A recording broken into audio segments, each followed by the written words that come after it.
enthusiasts, I am super excited to post this one for sale today because it is so rare and so very cool. This is a 1988 Land Rover 130 with the 3.5 liter V8 and 5-speed manual trans. Now I'm going to try to condense as much information in this video as possible. So if you stick with me, I'll show you the inside, the outside, the underside, and a little bit of on-road, off-road driving. Now this is a UK import, so it's right-hand drive. It is now located here in Michigan with a clean, clear Michigan title. So there's only a handful of these 130s for sale in the United States, and I don't think I've ever seen one with the utility box. So this very well could be a one-of-a-kind Land Rover 130 in the United States. Now, the only thing that really needs attention on this vehicle is the paintwork. Sadly, it looks like the clear coat has failed on this side due to sun damage, and there's a few areas on the body where the paint has chipped away, revealing the original colors. Now, this was originally orange. It was a utility vehicle for National Grid Company in the UK until 1997, and then the second owner, whom I bought it from, has owned it since 1997, and he painted it this lovely Lincoln green, which I'm a huge fan of, but it does need to be redone, sadly. Hopefully whoever repaints it does it in the same color, because I dig it. Now the box in the back here is about 6 feet wide, so you could put a couple bunks back here and sleep 1 or 2 people. Right now it has a stove back here, a storage cabinet for your propane tank, and it does have an LPG system, but we couldn't bring it through customs with the tank, so we had to remove the tank. But it does have the filler cap here on the side, and the plumbing from front to back. It still has the solenoid and the switch to turn the fuel on and off. So all you really need to run it on LPG is a tank. Now, the roof rack is massive. Almost 12 feet front to back, 5 feet wide, so just under 60 square feet of storage up there. Plenty of room for a tent or just a massive amount of gear. So, 3 things you want to focus on when you are buying a Defender is doors, bulkhead, and chassis. This particular Land Rover has passed all 3 areas with flying colors. The doors are in excellent shape. The bulkhead is in excellent shape. And later on in the video, I will show you the chassis, which is in great shape. So under the seats here in the rear, we've got a little bit of storage. Headliner is in great shape. The door is all shut, nice and flush. Passenger side door, really good shape. There's a tiny bit of surface rust on the bottom here. Footwells are in great shape. We replaced the floorboards with new metal, and normally where they rust is up here at the top, but you can see this is original and has never had rust on it and is in really good shape. The back of the bulkhead, really good shape, no rust. Now the corners of the bulkhead were replaced professionally with new metal, so those are now in really good shape. Vent seals are in great shape. We got a new windscreen seal. We got an aftermarket bumper with the 9,000 pound X9 Super Winch. And again, this is a 3.5 liter V8.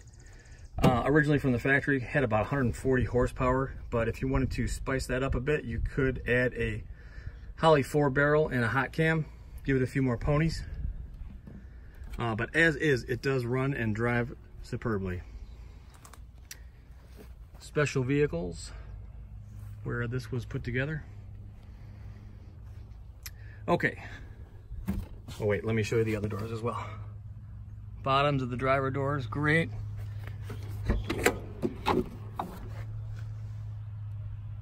Bottom of the passenger side door, or back door, great shape. Now the odometer does say 3,000 miles on it, which we all know is not accurate. MOT history shows the vehicle having 165,000 miles on it as of 2006, and then 2007 it had 288 miles. So we know that the odometer is replaced between 06 and 07 and has only done 3,000 miles since then in the last 12 years. So don't let the higher mileage throw you off. The gentleman that I bought it from replaced the engine completely and has also reconditioned the gearbox. And when you drive it, you can tell the gearbox selects each gear very precisely. And it runs and drives great.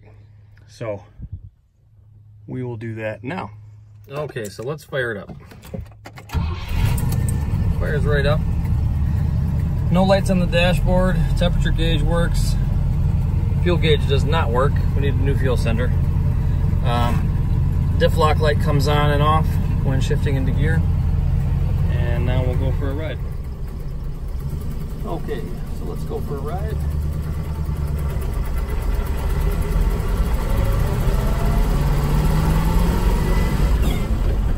Second gear.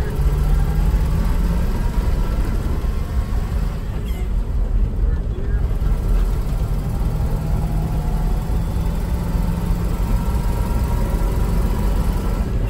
Fourth gear.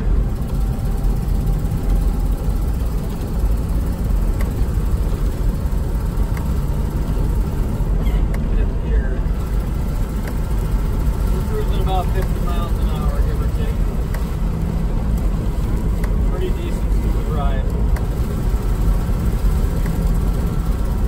A little bit of rain, no big deal.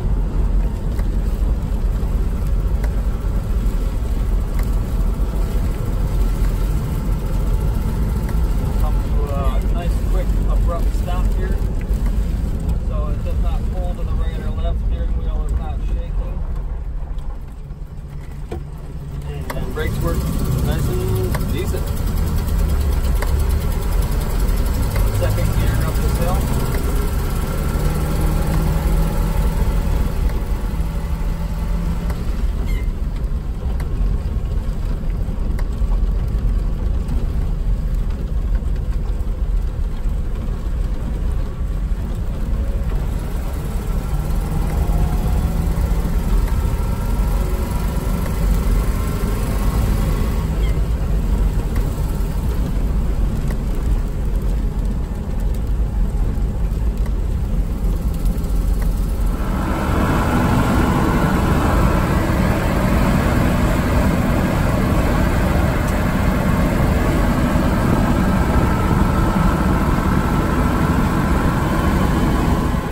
So I just want to do a quick video of the underside and show you the condition of the chassis, which I think is in really good condition.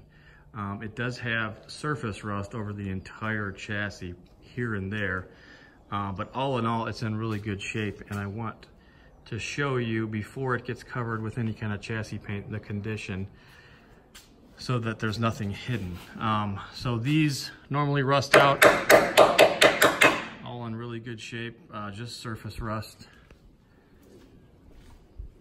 And again on this side, all really good solid metal.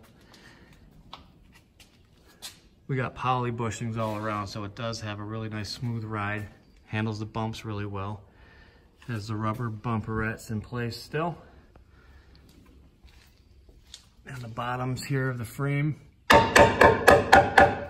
can still see the factory seams, so these have not been welded.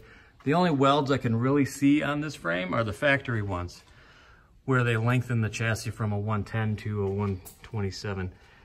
So there's an extra 17 inches of frame right there. And so these are factory, these are from 1988, and they are solid. And then again on the bottom of the frames here, this is another notorious spot for rust. All solid. Factory seams still in place, so nobody has covered them up with any weld plates. Same thing on the other side, on the passenger side, all good. Again, here's the factory welds here. Right there. All in perfect shape. So I did drive this a couple hundred miles and then checked the differential fluid and the transmission fluid, and they are both exactly where they need to be. So the differential and transmission are not leaking. So you can see a new bead of gasket on there, so the transmission has been rebuilt. Oil pan has a little bit of leak, but they all do that, and it just needs another RTV sealant applied. And then we'll go to the back of the vehicle. So this does have the original cross member on here, and it is A little flaky, but it's still all solid.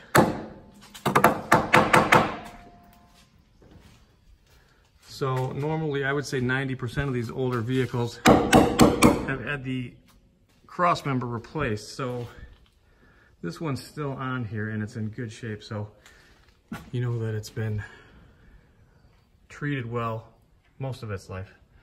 So the outriggers are all in good shape as well.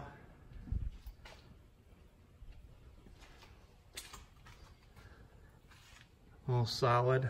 Don't need any repairs on those. I would say this whole frame just needs a good wire brushing and a fresh coat of rust proofing, chassis saver or rubber coating, whatever you want to do. But that's all it really needs. Outriggers on the passenger side are in good shape as well.